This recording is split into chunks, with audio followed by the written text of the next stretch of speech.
Este episódio foi criado usando inteligência artificial. A seguir, neste episódio de Follow Him.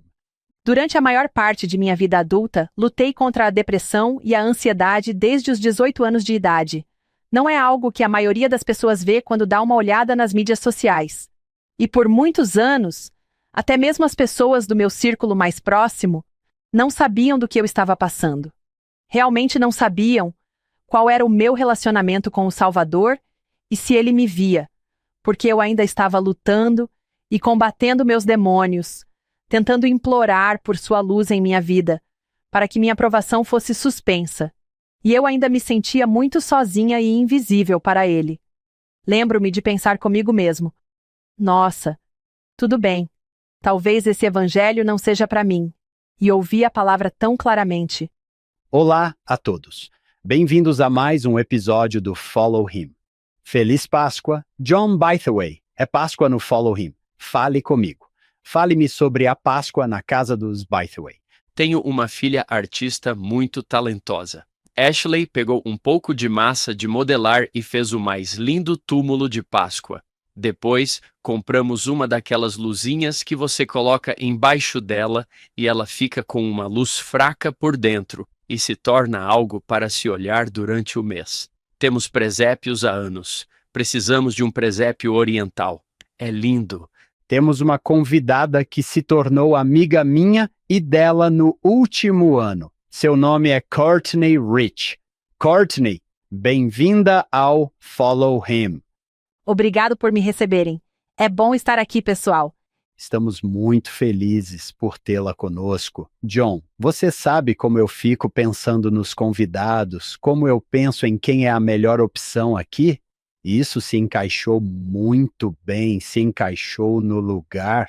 Courtney, quando você pensa em Páscoa, o que lhe vem à mente?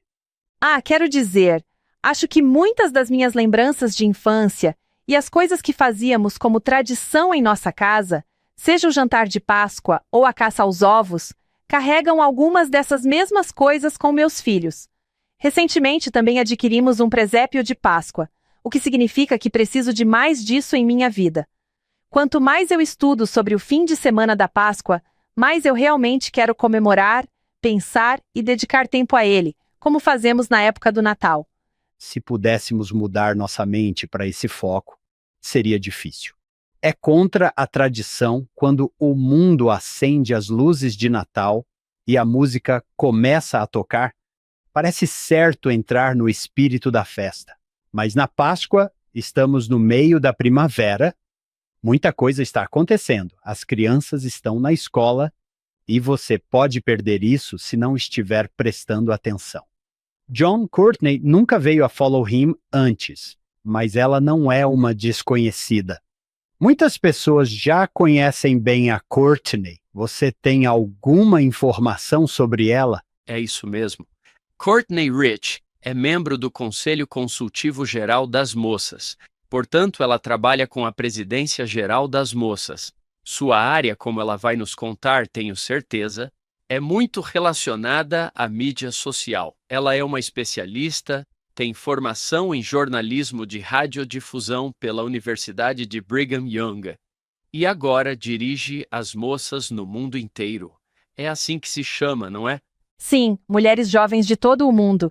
E passo muito tempo trabalhando nisso com a equipe das igrejas e também com o presidente Freeman. É um espaço com o qual me sinto confortável. Portanto, é divertido fazer parte disso. E acho que alguns de nossos observadores estão pensando: ei, acho que já a vi na televisão também. Você nasceu e cresceu em Wheaton, Illinois, certo?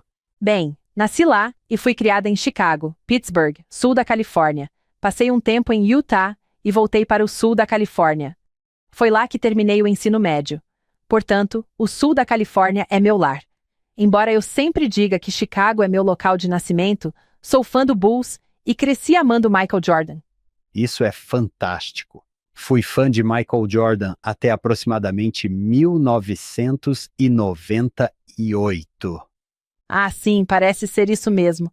Apenas esse jogo. Sim, Sim, esse amor acabou? Sim, acho que isso destruiu nossos sonhos. John, tenho que lhe dizer que não conheci Courtney por meio da igreja. Eu estava no Instagram e não sei como isso aconteceu, mas de alguma forma nos conectamos no Instagram e ela tem uma conta, você pode encontrá-la facilmente. Chama-se Cake by Courtney. Tudo em uma palavra, mais de 700 mil seguidores. Ela cria as mais belas sobremesas. Na verdade, John, há um biscoito de caramelo salgado com caramelo de aveia e caramelo de manteiga. Courtney, como faço para conseguir alguns desses? John, tenho que lhe dizer, essas são minhas coisas favoritas. E você pode assistir ao vídeo em que ela os faz.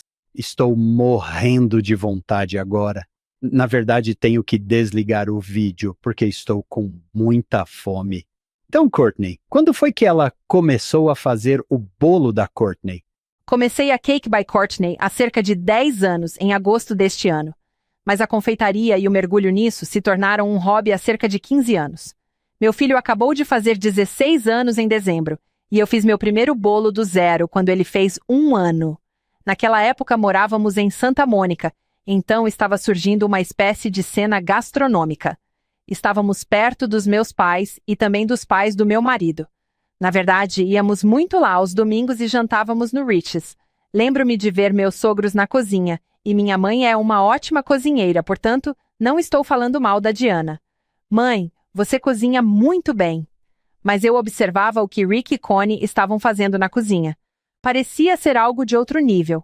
Por isso, eu sempre observava e queria ajudar e fazer parte do que eles faziam na cozinha e aprender com eles. Quando chegou o aniversário do Westin, achei que seria muito divertido fazer um bolo de aniversário do zero. Isso era algo que eu nunca tinha feito antes. Eu já tinha feito biscoitos, brownies, tortas e todas essas coisas com minha mãe. Mas um bolo do zero. Isso parecia um grande momento, uma ótima maneira de comemorar. Verdade seja dita. Eu estava tentando impressionar os pais do Ryan. Eu pensei, ok, eu faço esse bolo do zero e isso é totalmente verdade. Eu achava que eles me dariam mais responsabilidade na cozinha e me diverti muito. Eu me apaixonei pelo processo e depois o compartilhei com as pessoas. Encontrava qualquer desculpa para voltar para a cozinha e me ensinar. Foi o que fiz durante anos. Trabalhava com consultoria de mídia, como freelancer, começando minha família. E então nos mudamos para cá há 10 anos e meio.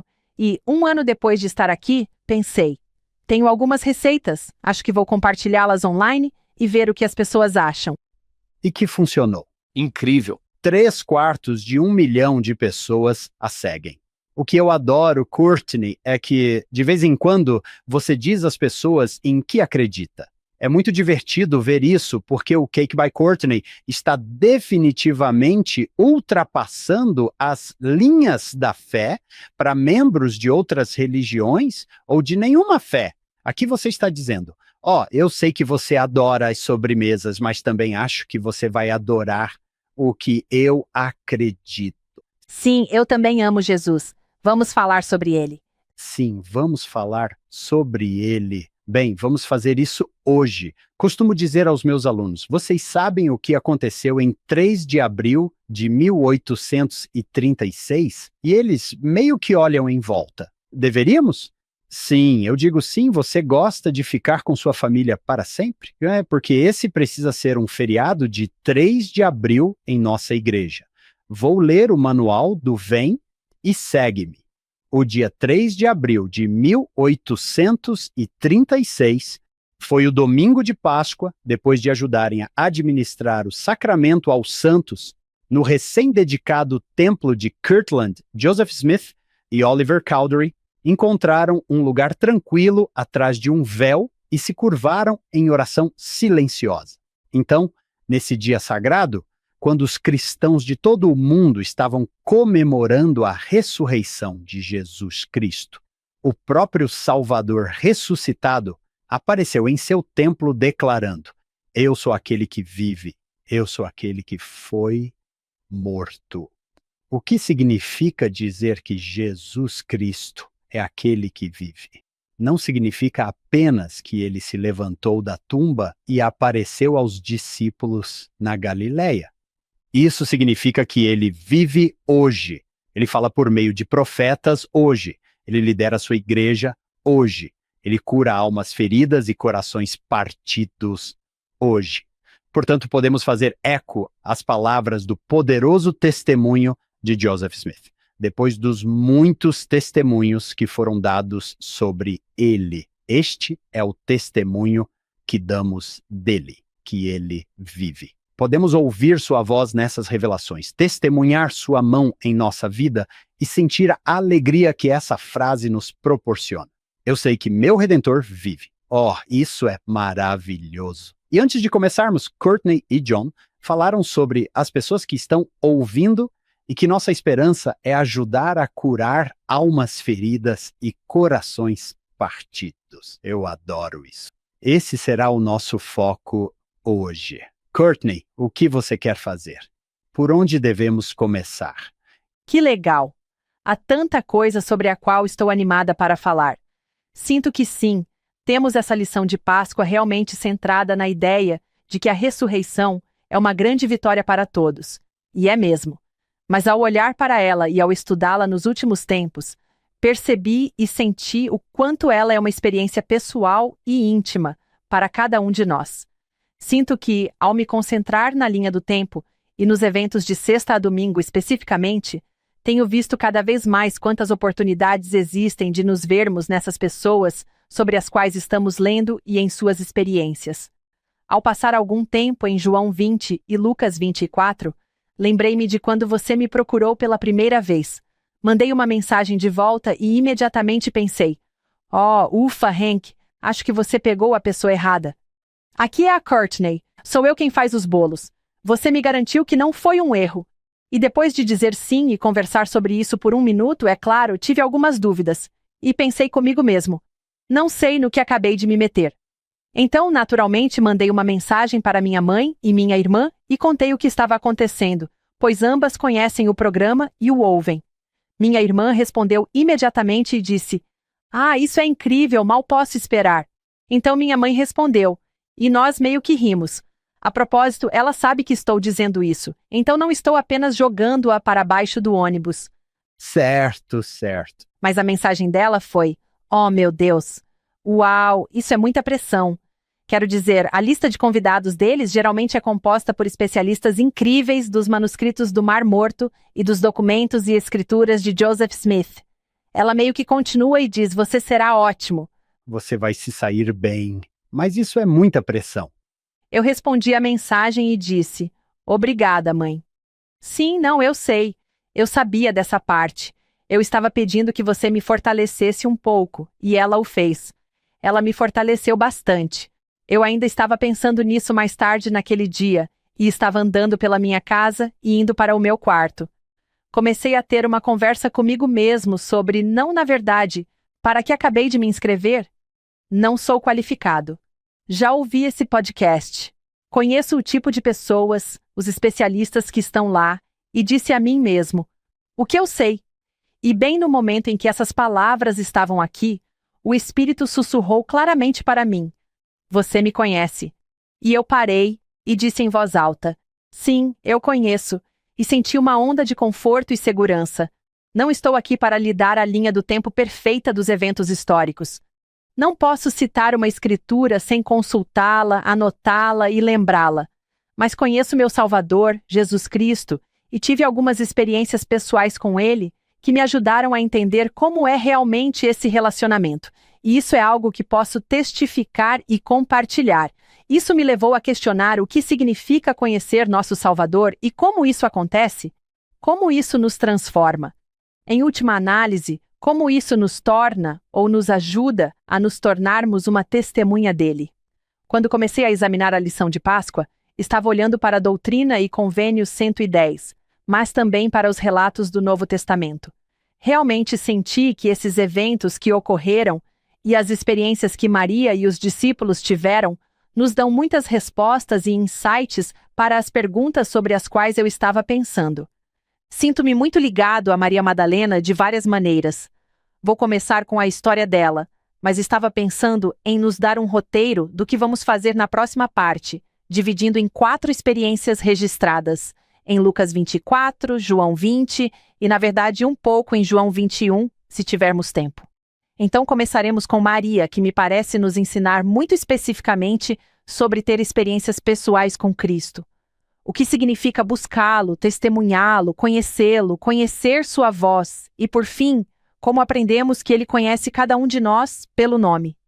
Em outro momento dessas escrituras, Cleopas e seu amigo, seu companheiro de viagem na estrada para Emaús, aprendemos muito sobre expectativas e confiança no Senhor. Há algumas coisas ali que me chamaram a atenção, e também quando Cristo aparece aos discípulos que, como muitos de nós, precisam ser lembrados das coisas que aprenderam e das experiências que tiveram. E voltaremos até mesmo à doutrina e convênios, e falaremos um pouco sobre Oliver Cowdery também.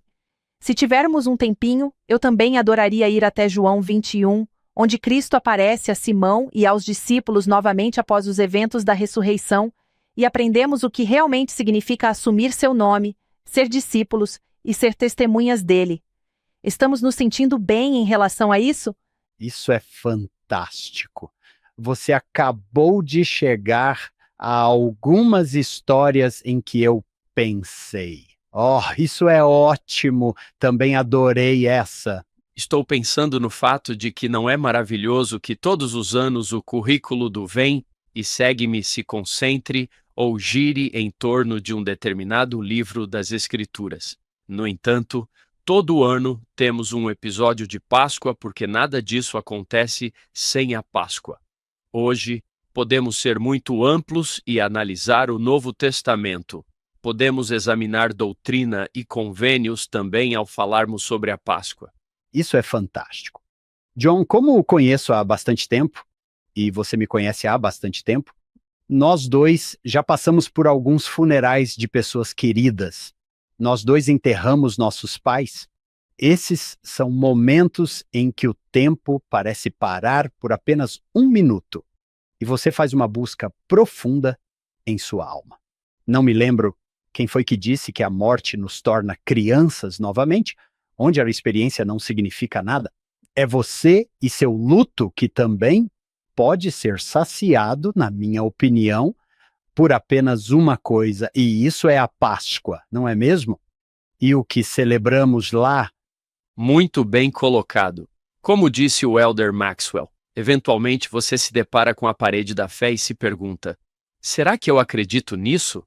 Honk, aposto que você fez o mesmo que eu. Você teve aquela última vez quando tocou o caixão de sua mãe e de seu pai. Estou ansioso, posso tocar minha mãe e meu pai novamente? Posso abraçá-los novamente por causa da Páscoa? Toda essa esperança volta. Haverá uma separação por um tempo, mas por causa da Páscoa, ela será trazida de volta.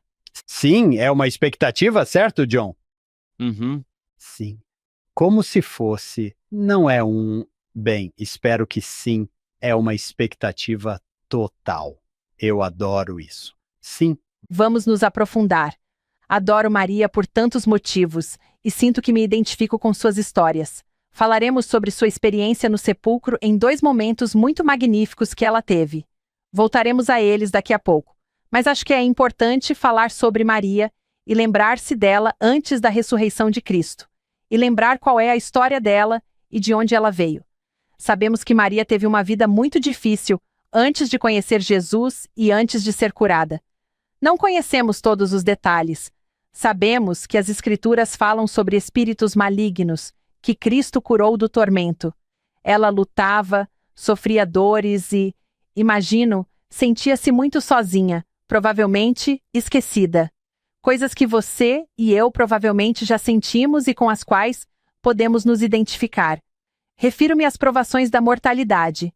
E, na verdade, embora talvez não saibamos exatamente o que ela experimentou, ou talvez seja diferente do que experimentamos, podemos nos colocar no lugar dela.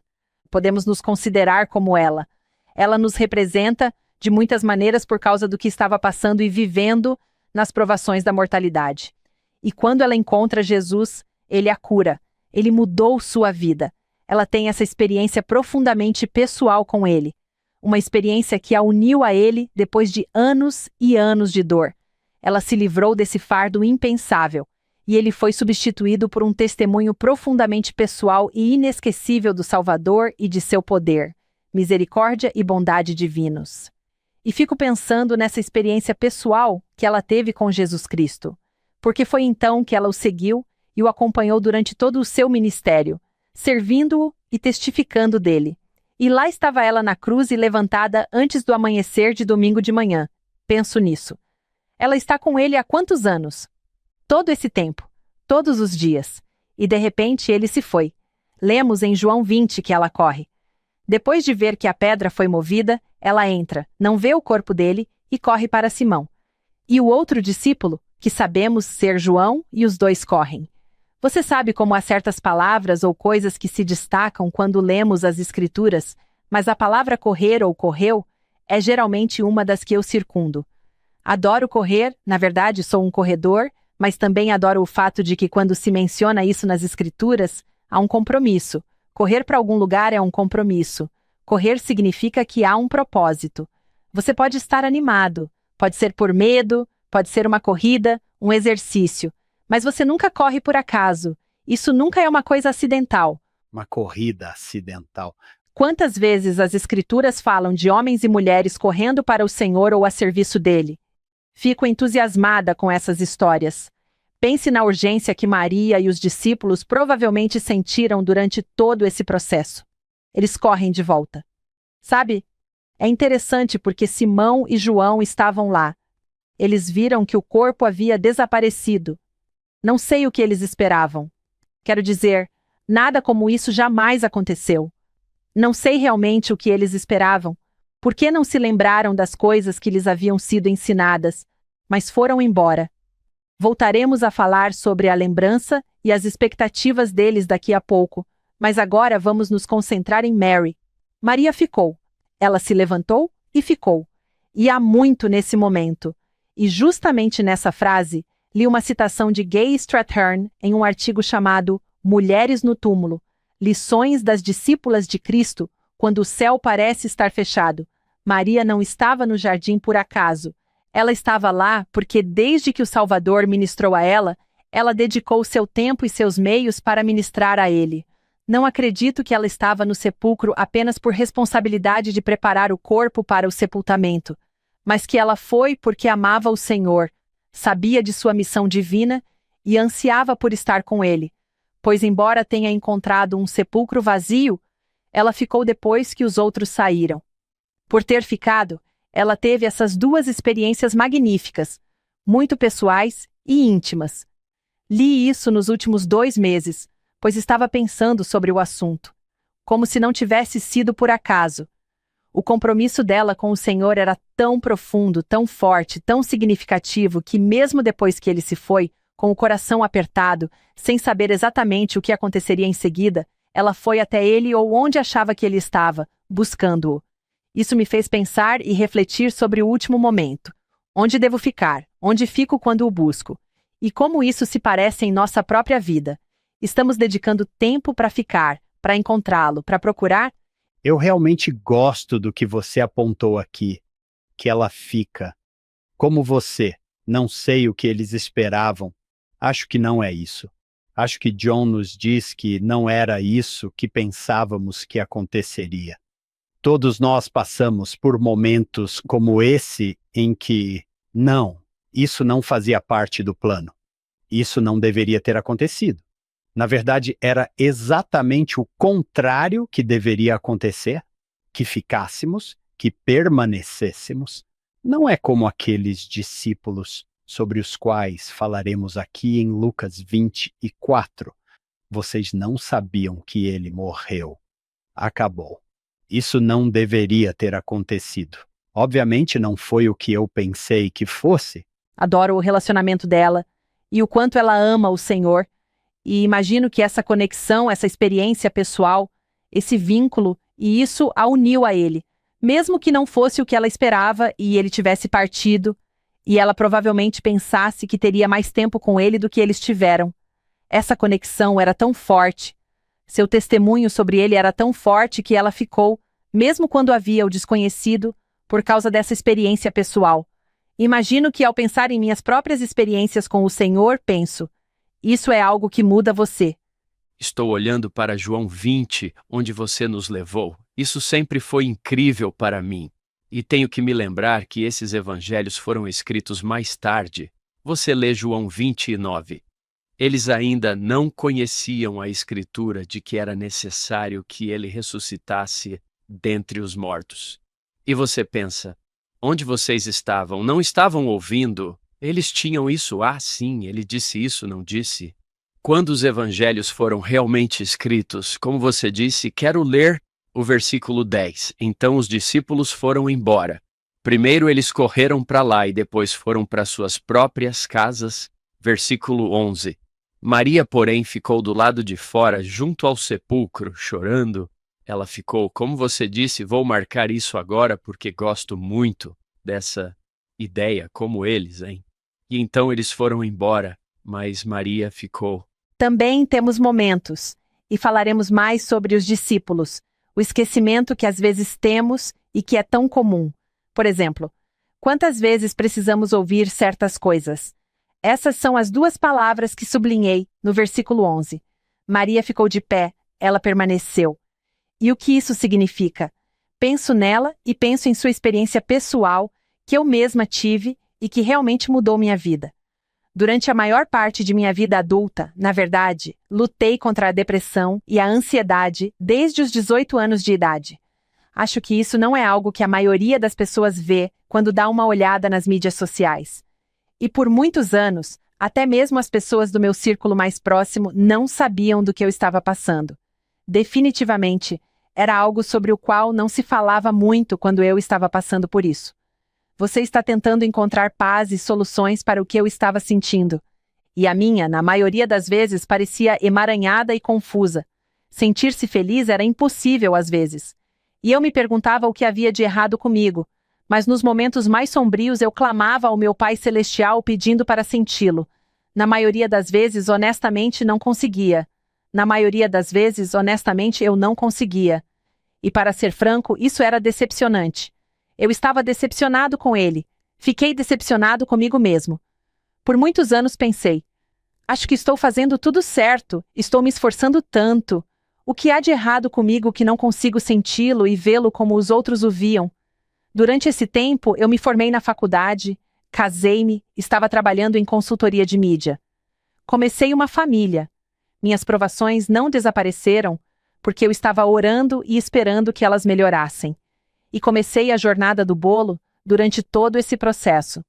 Foi interessante quando comecei a Cake by Courtney, e pouco tempo depois comecei a ser chamada de influenciadora. Ouvimos esse termo cada vez mais e eu pensei, isso não é algo que eu esperava. Mas definitivamente tive de começar a pensar em que tipo de influência eu queria ser. E eu recebia perguntas sobre minha família e até mesmo sobre minha fé. Eu meio que me debatia com isso porque, durante esse período, eu estava travando uma grande batalha interna e alguns dos meus dias mais sombrios, pois estava lutando para entender minha autoestima. E isso foi na casa dos 30 anos, eu tinha cerca de 36 anos na época, e eu realmente não sabia qual era o meu relacionamento com o Salvador e se ele me via, porque eu ainda estava lutando e combatendo meus demônios, tentando implorar por sua luz em minha vida para que minha provação fosse superada. E eu ainda me sentia muito sozinha e invisível para ele. E estava tentando entender isso. E eu estava em um momento em que realmente tinha que descobrir isso, pois precisava saber para mim, para meus filhos e para minha família. E foi interessante que, mais ou menos na mesma época, fui convidada a participar de uma conferência de mulheres. Era uma conferência pequena e íntima, e havia um desafio, uma espécie de requisito para fazer parte dela e ir, que era estudar a vida de Cristo. Então vocês devem se lembrar de quando o presidente Nelson compartilhou que ele passou algum tempo e convidou outras pessoas. Acho que ele começou com os jovens adultos, solteiros, e depois com os jovens. E fez o convite a muitos para que analisassem o guia de tópicos e lessem todas as escrituras de Jesus Cristo. Eu disse, ok, vou me dedicar totalmente a isso. E durante todo o verão, li cada uma dessas escrituras e orei todas as noites para poder senti-lo e vê-lo em minha vida. É claro que eu queria ser curado. Queria que minha mente fosse consertada. Mas, em última análise, queria senti-lo. E isso era algo com que eu realmente lutava. Por isso fui àquele retiro. Ouvi os palestrantes, orei. Eu só esperava por um momento em que, talvez, não sei, as nuvens se dissipassem e os anjos descessem, não sei. Tipo, eu preciso desse momento. E nada estava acontecendo. Eu estava há 2 dias nesse retiro e me lembro de ter pensado comigo mesmo: uau, ok, talvez esse evangelho não seja para mim. No último dia, o último palestrante, eu estava no fundo da sala, sozinho, e ouvi a palavra tão claramente que ela dizia: há um lugar para você. Eu preciso de você. Eu preciso de você. Lembro-me de ter ficado sem palavras e olhando em volta pensando: mais alguém ouviu isso? Eu nunca tinha tido uma experiência como essa. Desde então, nunca mais tive. Foi suave, mas ficou muito claro que era Cristo. Ele me viu e me conheceu, depois de todos aqueles anos de raiva e aborrecimento com o Pai Celestial e Jesus Cristo, como se eles ainda quisessem. E foi nesse momento que percebi que não, eu não estava curado. De repente, minhas provações simplesmente não foram embora. Mas aquele fardo que eu estava sentindo e carregando há tanto tempo não parecia tão pesado. Lembro-me de ter uma nova sensação de esperança. Na verdade, essa sensação de mudança tomou conta de mim. Essa experiência muito pessoal com Jesus Cristo que tive me fez sentir diferente. Fez com que eu me sentisse mudado. Toda a minha identidade, todo o meu propósito, até mesmo se transformou. E eu me pergunto se foi assim que Maria se sentiu. E então ela vai e o segue, está com ele e ministra a ele. Quando leio sobre o fato de ela ter se levantado antes do amanhecer e corrido para o sepulcro, correu para contar a Simão e João e ficou no sepulcro, ela fez isso porque o amava e foi transformada para sempre por causa de sua experiência com ele. Imagino que ela não conseguia se imaginar sem ele por perto. Por isso, ela ainda o estava buscando e esperando com tanta seriedade. Penso em minha própria experiência e penso: sim, esse sou eu. Estou buscando-o sinceramente sempre que posso, porque quero sentir essa presença comigo com a maior frequência e o máximo que puder em minha vida. Courtney, o que você acabou de nos contar é importante. Não consigo imaginar quantos de nossos ouvintes estão pensando: sou eu. Venho lutando com minha própria batalha interna há anos e anos. Mas você teve essa experiência. John, você se lembra de Joseph Smith? Todos estão dizendo a ele que você não teve essa experiência. Você pode pensar que teve, mas não a teve. Ele responde: eu tinha visto uma luz. E no meio daquela luz vi 2 personagens. E eles, na verdade, falaram comigo. Ele disse: as pessoas estão me perseguindo e dizendo que eu não tive essa experiência. E aposto que vocês 2 podem citar isso. Eu sabia. Eu sabia que Deus sabia e não podia negar. Então, Courtney, eu vejo você. Vejo Mary da mesma forma. Ouça, ele pode ter morrido e eu posso estar confusa, mas tive minha experiência com ele. Então, eu vou ficar. Sinto que muitos de nossos ouvintes vão se identificar com a história de Courtney. Temos alguns estudiosos incríveis aqui, Hank, mas muitos de nossos ouvintes talvez estejam pensando que sou apenas eu, membro da 4ª ala anônima e da estaca anônima, e ninguém me conhece. Como você entra nessa ala, John? Isso é uma... Sim, eu movi muitos registros para lá. Sim, quando Courtney menciona isso, sinto que há muitos que podem pensar: ah, ele também me vê. Sim, ele vê você, e você é necessário. Há um lugar para você. E o Salvador vê cada um de nós e de repente todas as estações e os graus, ou o que quer que seja, desaparecem, ele vê cada indivíduo. Que bela mensagem. Essa é uma experiência muito pessoal. Obrigado por compartilhar isso conosco. Você vê a experiência dela e como ela mudou, e eu nunca pensei que teria um momento como esse. Passei tantos anos achando que isso não aconteceria comigo. Como seria isso para mim? Posso olhar para trás. É fácil ligar os pontos quando você olha para trás. Vejo como, mesmo com o bolo e toda essa jornada, mesmo na última década, ele me encontrou na cozinha. Ele veio até mim e estava lá o tempo todo. Realmente, passar tempo com ele e com as Escrituras e aprender sobre ele me ensinou que ele vive, me ensinou que ele faz parte da nossa história todos os dias aqui. É muito importante que tenhamos um testemunho disso, pois isso é muito significativo. Sabe, podemos ler sobre essas histórias e aprender muito.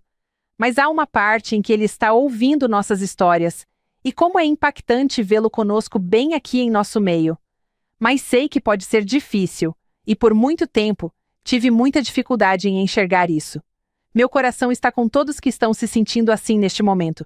E eu adoro o fato de Mary nos ensinar a ficar. Apenas fique. Continuem buscando. Fique com ele. Sim, O Manual do Vem Segue-me tem estas duas frases. A maioria de nós não viu Jesus Cristo como o profeta Joseph Smith viu. Mas podemos saber, assim como ele, que o Salvador vive. E sua história, Courtney, me fez lembrar que ele conhece nossos sucessos e dificuldades. Ele nos ajudará em momentos de necessidade. amém. Olhando para João 20, sabemos que ela foi visitada por 2 anjos que perguntaram por que choras. Depois disso, ela disse: Se vocês levaram o meu Senhor, não sei onde o colocaram. E se afastou, sem olhar para os anjos. Mas então ela olha para trás e vê Jesus. Rapidamente aprende a voltar. Você sabe que diz que ela não o reconhece. Sim, não sabe quem ele é. E você está pensando, espere um segundo. Espere, acabamos de falar sobre essa experiência pessoal. Ela deve conhecê-lo muito bem. Como ela não o conhecia? E vocês provavelmente podem falar sobre isso melhor do que eu. Mas estou apenas imaginando que, ao fechar os olhos e pensar nessa Maria que está tão triste, se eu tiver lágrimas nos olhos porque sou chorona, então gostaria de ter lágrimas nos olhos, e se ela estiver com a capa na cabeça, se ela olhar e vir um homem ali, talvez ela tenha olhado rapidamente para trás, talvez isso fosse costume da época. Eu não sei. Mas é mais ou menos isso que estou supondo. Portanto, ela não sabe que é ele. Ela olha para trás, para onde sua visão estava na direção oposta. Jesus lhe diz: Por que choras? Quem você procura? Ela responde: Senhor, se o levaste, dize-me onde o puseste e eu o levarei. No versículo 16, Jesus lhe disse: Maria. E ela se virou e lhe disse: Rabone, que quer dizer mestre. Portanto, ela não está olhando para ele quando ele diz Maria, e ele a chama pelo nome.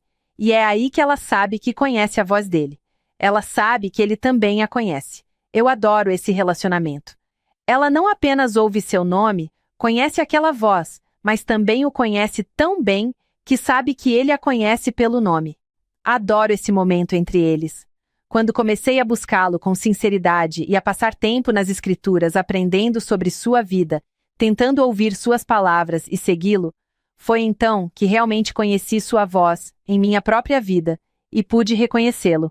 Acho que foi por isso que consegui ter aquele momento no fundo da sala, sozinho, nessa conferência, porque eu realmente havia depositado tudo nele. Naquele momento eu me senti tão desesperada para conhecê-lo e saber que ele me conhecia.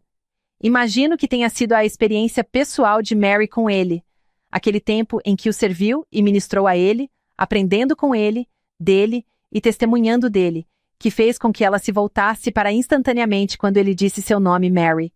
Porque ela não apenas conhecia sua voz, mas também sabia que ele a conhecia pelo nome. Percebemos que as escrituras estão em preto e branco, mas temos que lê-las em cores. Esse momento muda tudo. Não apenas a vida dela, mas todo o seu mundo.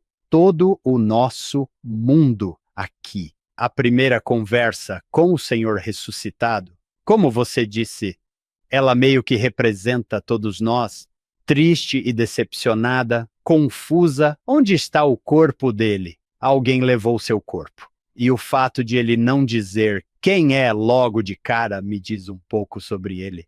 Por que está chorando? Você está procurando alguém? Você acha certo? Você acha que ela pode estar? Então eu me pergunto se é um pouco da personalidade dele que está preparando esse momento perfeito. E foi um momento tão perfeito. Foi realmente muito bonito, como eu o imagino acontecendo. Quando eu estava pensando nisso, Maria se afastou do Senhor. Ela sabe que há um homem ali e se afasta dele. Isso me fez pensar até mesmo em nossa natureza humana e mortalidade, que há momentos em nossas vidas em que talvez nos afastemos do Senhor, que há momentos em que não estaremos olhando para Ele. Haverá contratempos, dúvidas, perguntas ou desafios em que poderemos nos ver afastados do Senhor. Mas como isso é bom! Há 3 palavras voltou-se para trás que nos permitem que esse grande plano de salvação, seu sacrifício expiatório, nos dê essa dádiva do arrependimento para que possamos sempre nos voltar para Ele e reconhecê-lo, porque Ele é um Deus de muitas oportunidades e não se afasta de nós. Courtney, como é que eu nunca vi isso antes? John, por que nossos convidados fazem isso conosco? Eu me sinto tão tolo. Está bem na minha frente. Courtney diz que não é especialista, mas aqui está ela me mostrando coisas que nunca vi antes. Courtney, podemos ter experiências tão dolorosas que acabamos nos afastando. É muito difícil. E então ele nos chama e veja o que ela faz. Ela se virou, voltou-se para ele. Estou olhando para essas outras traduções da Bíblia padrão cristã se virando. Que lição. Sabe, seja qual for a razão pela qual Maria se voltou, muitas vezes nos afastamos e o Senhor se volta para mim. Isso é lindo. Na verdade, também me fez pensar em Isaías 43, versículos de 1 a 5. Tenho apenas algumas linhas escritas, porque, mais uma vez, apenas esse relacionamento pessoal de voltar-se para mim. Como você disse, ele a chama pelo nome. E em Isaías 43, algumas de minhas escrituras favoritas não temam. Eu te redimi. Eu te chamei pelo nome. Você é meu, eu estarei com você. Passando adiante, você era precioso aos meus olhos. Eu te amei. Não temas, estou contigo. E eu adoro como isso descreve essa conexão e esse relacionamento quando ele chama Maria pelo nome, e na verdade, cada um de nós, esse tu, esse você com quem ele está falando. E ao lerem isso, não tenham medo. Eu os redimi. Eu a chamei pelo nome de Courtney Rich. Você é minha. Eu estarei com você. Quando nos inserimos nessas escrituras, não é mais que ele está lá nas escrituras, não. Nós nos colocamos lá e ele está conosco agora. Ele vive. Se você for à doutrina e convênio 110, e no versículo 4, quando o Senhor aparece a Joseph e Oliver, ele se apresenta. Eu sou o primeiro e o último. Eu sou aquele que vive. Eu sou aquele que foi morto. Sou o advogado de vocês junto ao Pai. E no Cristo vivo, testificamos solenemente que sua vida, que é fundamental para toda a história humana, não começou em Belém, nem terminou no Calvário. Ele foi o primogênito do Pai, o Filho unigênito na carne, o Redentor do mundo. Isso é muito importante. É assim que ele se apresenta com frequência. Ele estava conosco desde o início e estará conosco até o fim. Ele não está apenas em nossa história, ele é, na verdade, uma parte ativa de nossa história, e como é importante saber que ele nos conhece há tanto tempo, desde o início até o fim. E eu adoro essa palavra.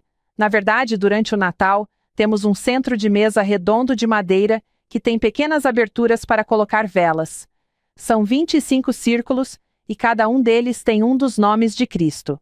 Pedi aos meus filhos que escolhessem seu nome favorito. Eu disse, olhe para todos os nomes de Cristo. Qual é o seu favorito? E meu filho Westin, que tem 16 anos, escolheu rapidamente Advocate. E eu disse, tudo bem, então por que você foi atraído por esse nome? Porque esse é o seu favorito. Ele me disse o que pensa sobre meu irmão. Então, seu tio Chris, meu irmão, é advogado. Ele disse, eu só penso no Chris, no quanto ele trabalha duro para seus clientes. Ele trabalha sem parar. Ele está tentando manter as famílias unidas. Ele está fazendo tudo o que pode para ajudar essas pessoas. E então Westin disse, imagino Jesus fazendo isso por mim. Ele fará tudo o que puder para me ajudar. Ele vai fazer isso porque nos conhece muito bem.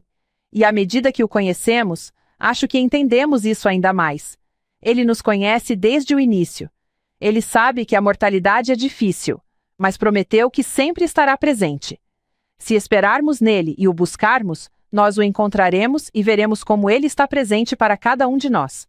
Sabe o que mais me encanta nesse versículo 15? Ela supõe que ele seja o jardineiro.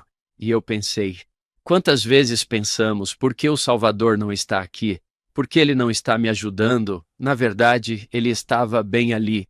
Ela simplesmente não o reconheceu. E então, como vocês dois falaram, ela se virou e o viu. Talvez quando pensamos que ele não está lá, ele realmente está. Apenas não o estamos vendo. Acho que Rugby Brown adoraria esse verso, certo? Eu sou o jardineiro aqui. Sei o que quero que você seja. Tenho que fazer uma rápida menção à minha amiga Ashley Stone. Não sei se algum de vocês conhece a Ashley, mas ela dirige o podcast Come Back e eu pensei nisso com o que a Courtney nos ensinou. Ao dar a volta por cima, você pode voltar. Eu adoro isso. Adoro o que a Ashley faz. Adoro o que a Courtney acabou de nos mostrar. Courtney, o que vamos fazer agora? Muito bem. Vou mudar de assunto e passar para Lucas, capítulo 24.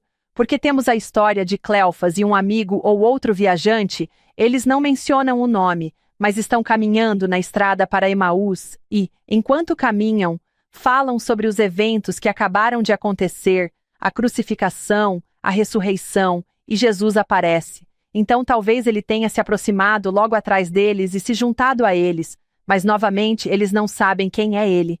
E estou novamente imaginando que talvez The Chosen tenha me ajudado a visualizar muitas coisas. E então estou pensando, ok, será que ele tem um capuz? Ou eles estão tão concentrados em sua conversa, há tantas analogias aqui.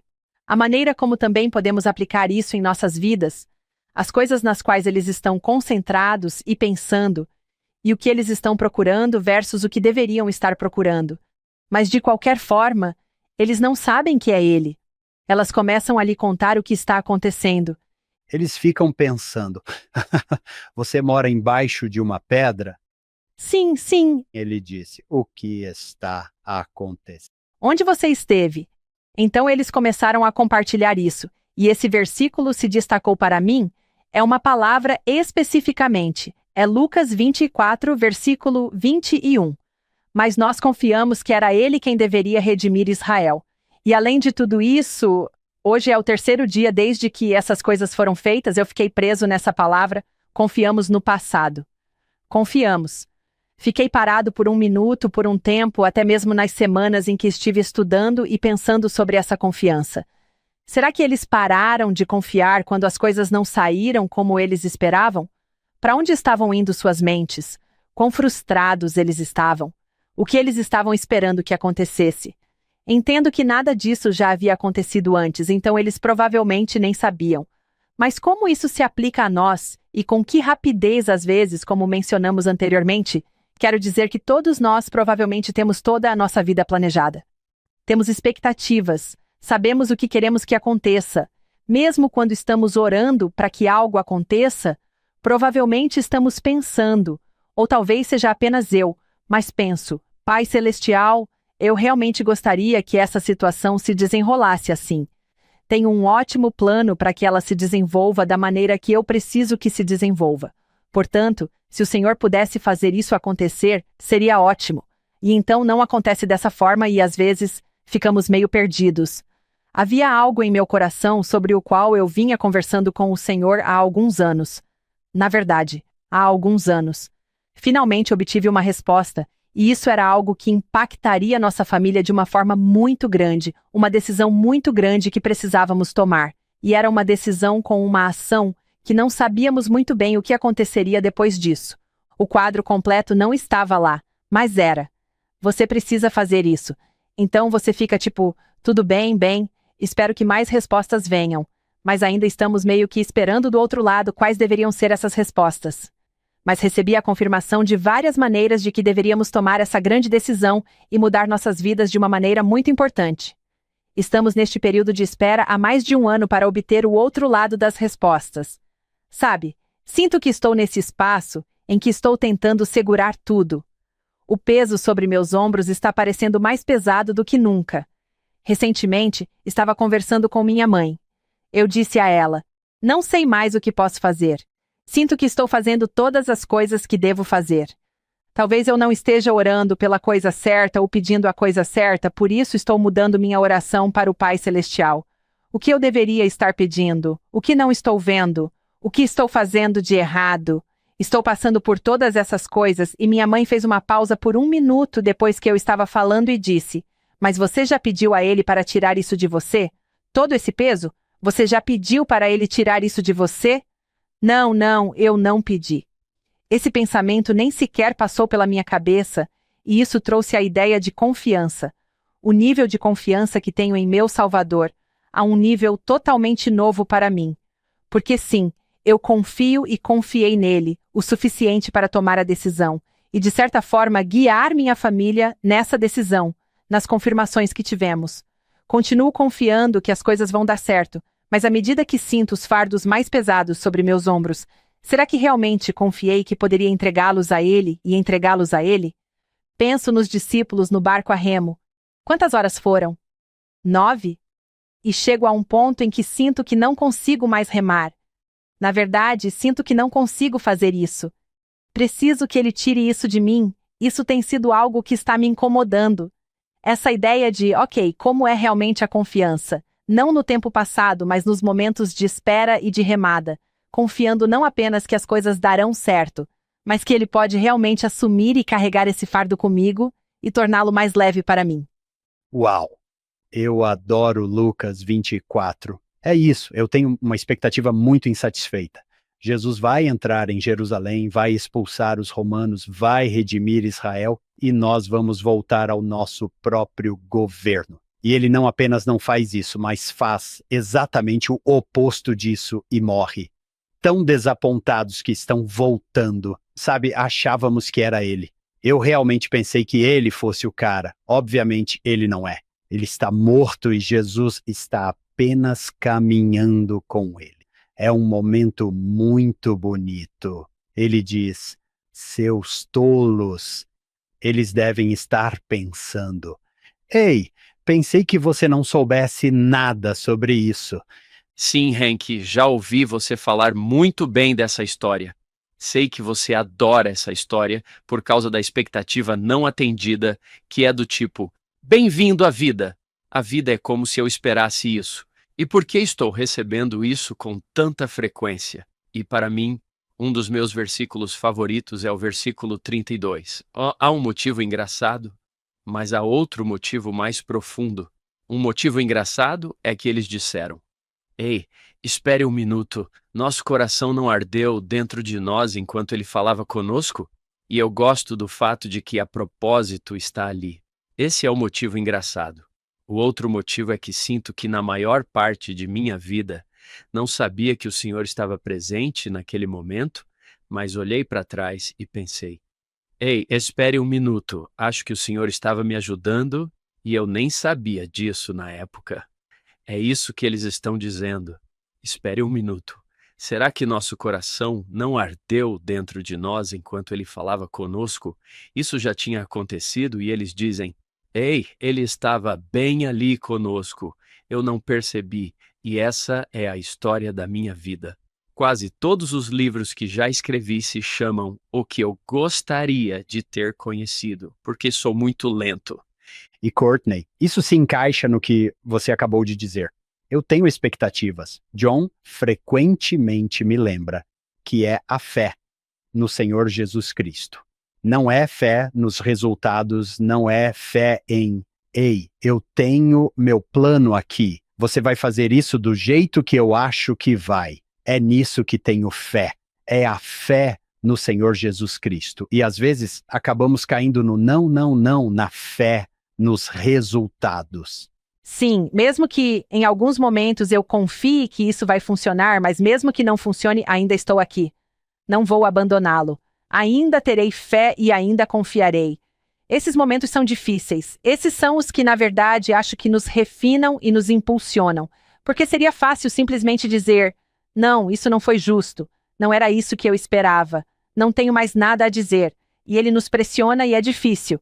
E com as experiências da vida, quanto mais você passa por esses momentos e vê os resultados, quando eles chegam amanhã, no mês seguinte, no ano seguinte, nos anos seguintes, você percebe que, certo, não, o plano dele era melhor do que eu poderia imaginar. E valeu a pena esperar por essa resposta. Nossos corações não arderam dentro de nós? Poderíamos ir para a próxima parte sobre os discípulos também? Porque toda essa ideia de como nos esquecemos disso,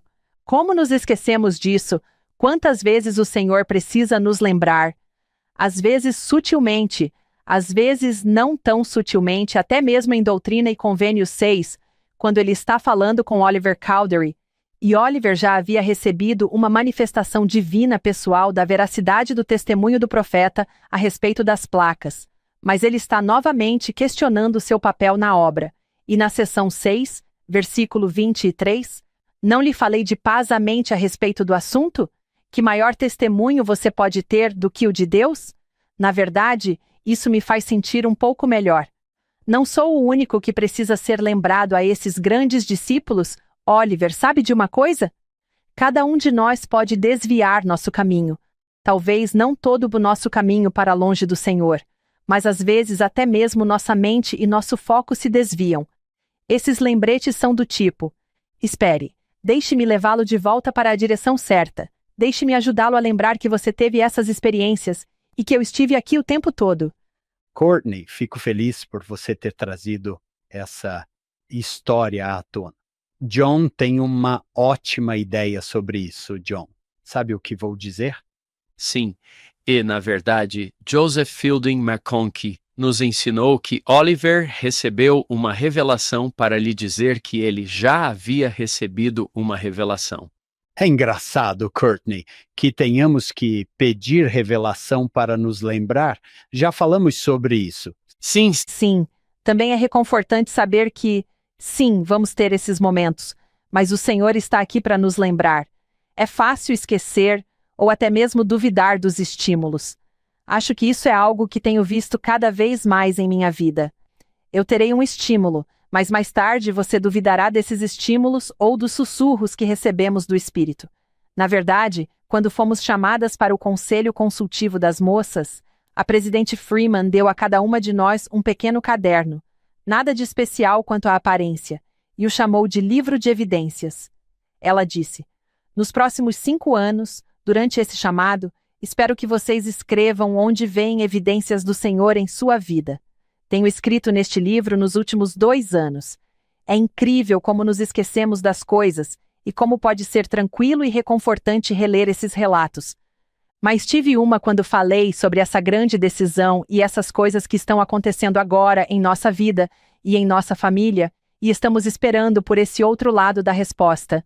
Quando veio a orientação inicial e o que fazer, tive 3 testemunhas, experiências muito claras que me confirmaram que era isso que precisávamos fazer. Hoje, quase 2 anos após a orientação inicial e 1 ano depois de tomar essa decisão, o restante ainda não aconteceu. Como eu disse, recentemente eu estava me sentindo desanimado, mesmo antes de falar com minha mãe sobre isso. Eu estava começando a questionar até mesmo minhas próprias experiências divinas. Eu as havia anotado, mas quando isso estava acontecendo outro dia, lembrei-me.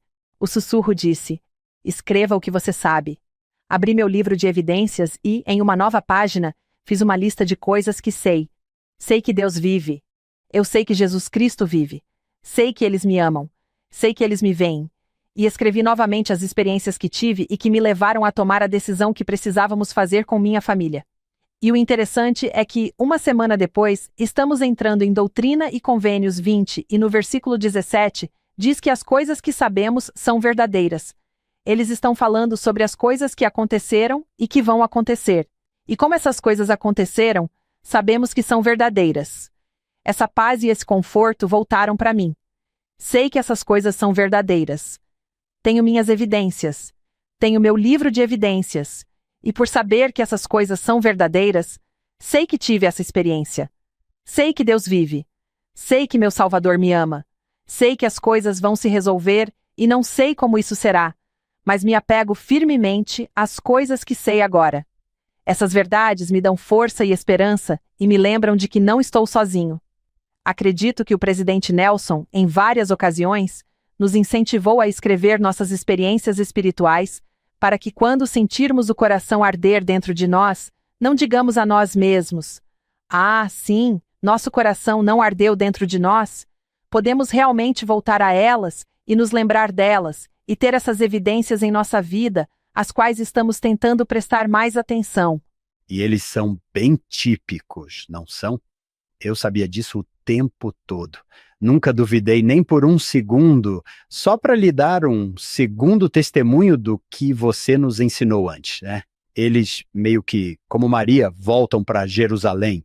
Eles estavam saindo de Jerusalém como se estivessem fazendo isso, como sua fé, sua igreja, sua crença, eles estão indo embora. Jesus os detém quando estão indo embora. Tem certeza de que quer ir embora? Vamos conversar um pouco. E eles imediatamente, acho que algumas traduções dizem que naquela mesma hora, eles se viraram e voltaram. Adoro isso. Esse é o versículo 33. Levantando-se na mesma hora, voltaram para Jerusalém e encontraram os 11 reunidos e os que estavam com eles, dizendo: O Senhor ressuscitou e apareceu a Simão. Quero dizer, aqui vem aquele, isso não é o que esperávamos, mas isso é incrível. Isso é ainda melhor, certo? Assim é melhor. Exatamente. Geralmente é assim que as coisas acabam. É melhor do que esperávamos. E como sou grata ao Deus das muitas chances, pelas muitas vezes em que Ele está disposto a me lembrar que já esteve lá, lembrar-me e ajudar-me a voltar para Ele. A seguir, a segunda parte deste episódio. Quando você buscar o poder do Senhor em sua vida com a mesma intensidade que uma pessoa que está se afogando tem quando se agarra e suspira por ar, o poder de Jesus Cristo será seu.